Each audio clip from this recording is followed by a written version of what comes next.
YouTube. So it's a pretty nice day today, Monday. I built this bracket with wheels on for underneath this planer, this Grizzly planer, because it's just too heavy to move. So now it moves easy, and they're the locking type casters, so I can lock them. About 3-inch, I guess they are. So this thing's ready to do planing. So it's supposed to rain then from Tuesday till Friday. They're calling for showers. So what I did was I moved the planer, back up here a little. I moved the planer onto the concrete so it sits a lot more stable. And I was cutting some 2x2s this morning. I didn't film it though. Some red oak 2x2s that were dried. But anyway, I want to put this planer on the concrete so that it's more stable. And I'm going to start taking wood out of the kiln and plane it. Now I won't be doing any today because it's late already. I had just gotten done with doing a lot of other little chores. So I want to just get the stands over here. Probably set the horses up in such a way that I can load wood, shove it through the planer, and then offload it easily by myself. So I want to start planing this oak that's in this kiln within the next couple days if it doesn't rain. Now, like I say, it's supposed to rain, so I don't know what's going to happen yet. I don't know if you can see through that corrugated stuff, but it's around 40% humidity in there and 104 degrees. So that thing's working good. It's only 80 out, or actually 78. 78. It's supposed to go up into the 70s today. This might be because it was out in the sun a couple minutes ago.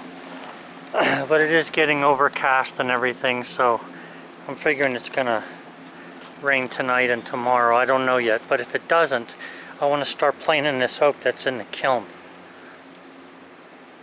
So I'll be making a video of that then. So I'm making a guide here to be able to sharpen these planer blades. Somebody had said that they don't think you can sharpen them. Somebody else said you can sharpen them. I look at it like this. If one man can sharpen it, I can sharpen it as well. Now naturally there'd be some things that are so small you can't sharpen. But what I'm going to do here is I have an angle on here that's the angle of the blade. So in other words, when you put the blade on there, the angle that's on the very cutting edge is this angle right here. Now I haven't measured it to see what it is, but I'm going to check that. Okay, so here's what I did here with this. I took this piece of red oak, and you basically want a piece that's as long as the blade is. Okay, at least that long. And then I measured as best as I could the angle right here of this cutting edge and the bottom of the flat face there. Once you have this board cut, on this particular one it's around 42 degrees. Okay, once you have the board cut, you take a flat stone, okay, and you can lay the stone against your wood and just bring the blade over to it.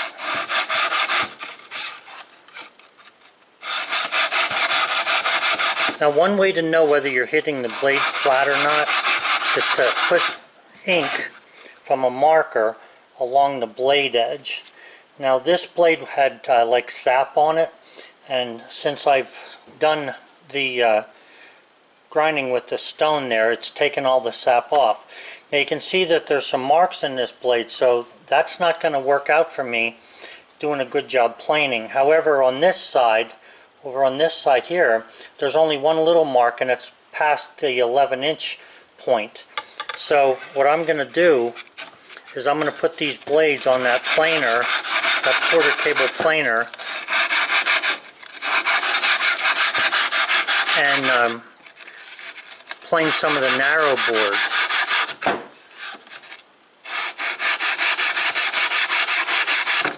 See, when you put the block against this wood, there's no doubt that you're taking a little bit of wood off, but it's minor, very minor. And as long as I can straighten out this edge and then lay this down and just run the stone a couple of times, it doesn't need much. You're not even going to see what you're taking off. But you're taking the burr off there, and I can tell you that I just put a little slice on my finger after I sharpened it. Not bad, just like it didn't even bleed, it was so thin. But you can tell there's a major difference there after I brushed it up a little. So they do make a stone that you can sharpen the planer, sharpen the blade in the planer, but I don't really like that idea because, you know, it's just too tight to work. Now what I'm going to do with this is I'm going to take and drill some countersunk holes in this. I'll mount it to my workbench, and then I'll be able to file this whole thing up with this stone and make this thing nice and sharp. So, you know, if you're like me and you're not willing to spend money on something that may not work, the little sharpener that they give you, that they sell you, is $10. It's a piece of stone inside of a piece of plastic. I'm not saying that it's not good or good. I haven't used any, but I do know that a sharpening stone can sharpen this steel. There's no doubt in my mind. And if you have this edge, you're running this at the same angle basically. Just move the stone and push the blade into it. Okay? And keep the stone against the wood as you go. You can't beat this. Now, if you're looking for microscopic perfection, that's not this. But I bet you this thing will cut that wood just like a brand new blade. So I'm just showing you this. We used to do this on other kind of tools, and I'm just doing this on this planer blade because they're so small and hard to handle. You could possibly, there's 3 holes in the blade. You could possibly screw that down, but I don't know if the head of the screw would hit this block as it comes across here. Probably looks like it may not. So that might be a good way of putting it down. But the problem with that is if you put that down and the wood is crooked, like let's say this is not perfectly straight, what ends up happening is you're going to be sharpening to the fixed points of the screws. If you leave it loose and you work at it, what you're doing there is you're actually working to the stone. So in other words, you put the stone flat and then just bring the blade into it. You can use the edge here, the top edge, as a guide.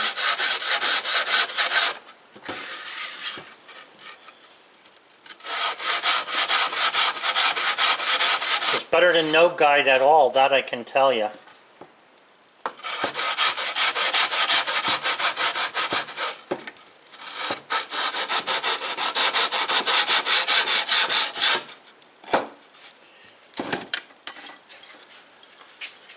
So let me see if I can find out how sharp that thing really is. There's a piece of paper here. That's the dull side. Now this is the side that I just sharpened.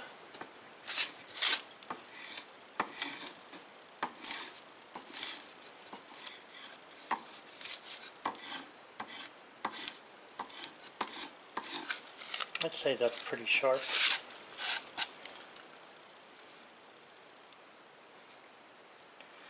The thing is after you get done honing it, the edge, and you can put oil on that too if you want to, it'll help to take some of the metal off. Once you get done honing that edge, you got to remember to hone the back just very lightly. Just lay the stone on there, and I'd say that's enough.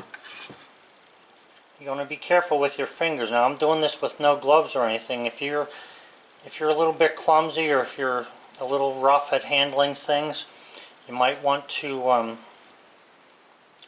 put on some kind of gloves that don't tear very easy or cut very easy.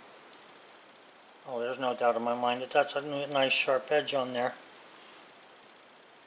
Okay, So, like I say, put it along there, put the stone on first, start moving the stone and bring the blade into it. You don't have to do a lot of the blade, you don't have to go down the whole blade.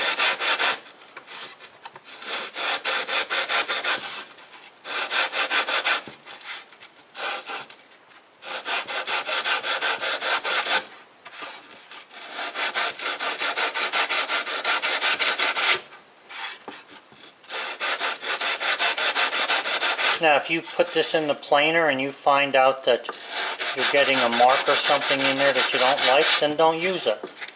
But for me, what I'm doing here, this is going to work fine because all I need is for this blade to make those boards smooth. That's all I'm looking for, because the smooth wood will help to keep the water from soaking into it once it dries.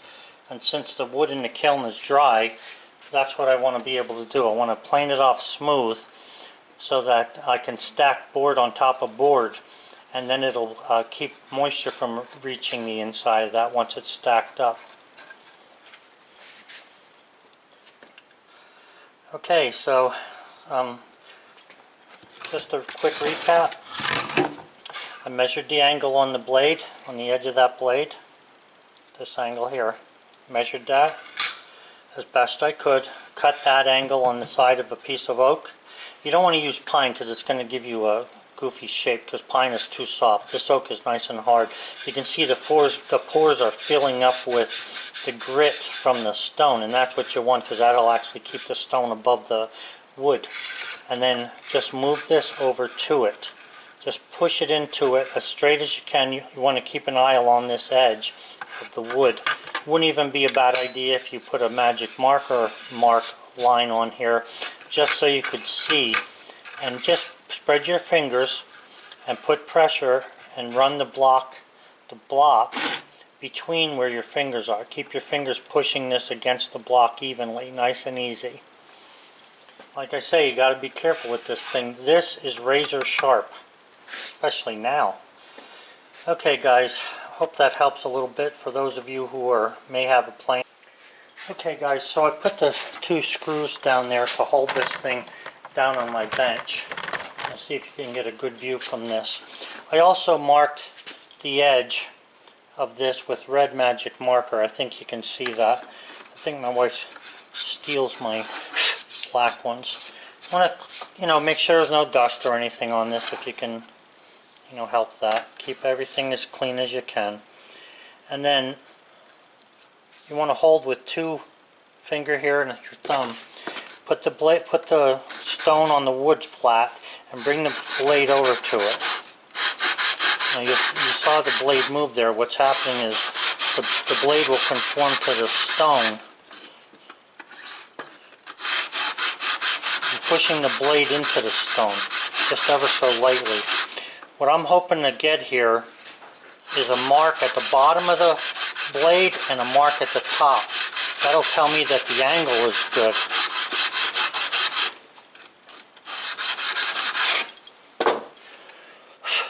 Yeah. Now if you look at that real close, I don't know if you guys can see that, but you can see that the marker is off that edge and it's off this very top edge here, very light mark. So this is probably hollow ground a little bit. That's something I'm not going to be able to do, that's for certain. But this will put a sharp edge on here.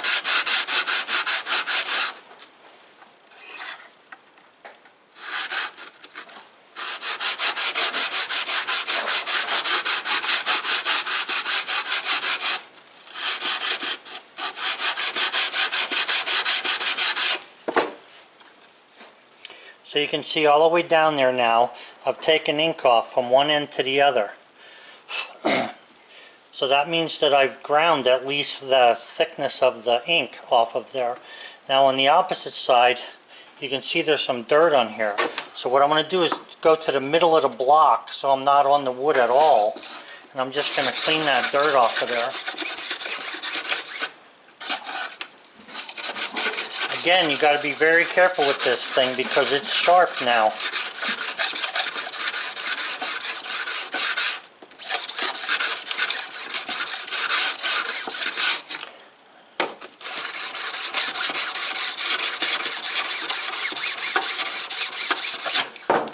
Okay, so that's taking that dirt off of there. I'm not, when you see me rubbing my thumb over this, I'm barely putting pressure on there because the roundness of my thumb will keep my hand or my thumb skin away from the point. Okay, same thing with the other side. All I'm doing is taking the dirt off of it.